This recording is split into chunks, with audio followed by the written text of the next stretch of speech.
નમસ્કાર, હું રાજ. આપ જોઈ રહ્યા છો સ્પાર્ક ટુડે ન્યૂઝ. ભાવનગરમાં બનેલા લઠ્ઠાકાંડના વિરોધમાં અરવલ્લી જિલ્લા કોંગ્રેસ સમિતિ દ્વારા મોડાસા 4 રસ્તા ખાતે વિરોધ પ્રદર્શન કરવામાં આવ્યું. કોંગ્રેસના કાર્યકરો દ્વારા પ્લેકાર્ડ અને બેનરો સાથે સરકાર સામે સૂત્રોચ્ચાર કરી વિરોધ નોંધાવવામાં આવ્યો. લઠ્ઠાકાંડને લઈને કોંગ્રેસે સરકારને ઘેરતા દારૂબંધીની કામગીરી અને ગેરકાયદેસર દારૂના વેચાણને લઈને ગંભીર આક્ષેપો કર્યા. કોંગ્રેસે સરકાર પાસે જવાબદારી નક્કી કરી કડક કાર્યવાહી કરવાની માંગ પણ ઉઠાવી છે.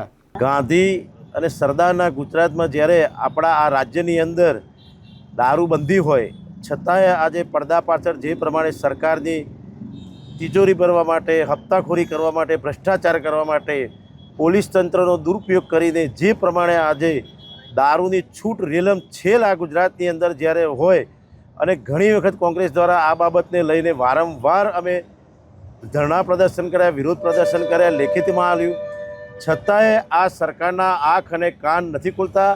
અને જ્યારે આ સરકારની નિષ્ફળતાના કારણે આજે ભાવનગરની અંદર 10થી વધુ લોકો મૃત્યુ પામ્યા, 35થી 40 જેટલા લોકો હોસ્પિટલ ગંભીર રીતે આજે દાખલ કરેલા છે. આ એ સ્પષ્ટપણે દેખાઈ રહ્યું છે કે સરકાર પોતાની મસ્તીમાં મોજ કરે છે. પોલીસ તંત્રને જે કામ કરવાનું હોય એ ન કરીને કોંગ્રેસના આંદોલનો પાછળ જ પોલીસ ગોઠવી દેવામાં આવે છે.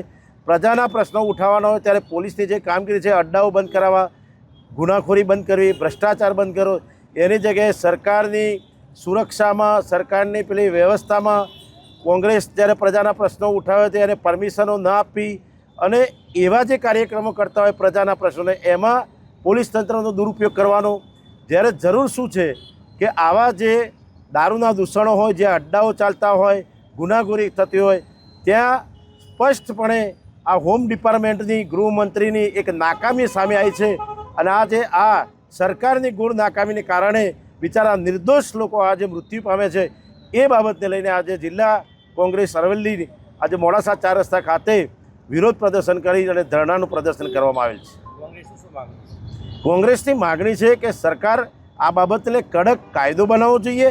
જે પ્રમાણે આજે ગુજરાતમાં દારૂબંધી હોય અને છતાંય રેલમછેલ થતી હોય, જ્યાં જુઓ ત્યાં મળતો હોય, કઈ જગ્યાએ નથી મળતો તમે કહો ત્યાં અમે સબૂત આપી દઈએ. એટલે સરકારની સ્પષ્ટપણે નિષ્ફળતા છે અને હપ્તાખોરીની સિસ્ટમ જે ચાલુ છે એના કારણે આવા નિર્દોષ લોકોનો ભોગ બને છે.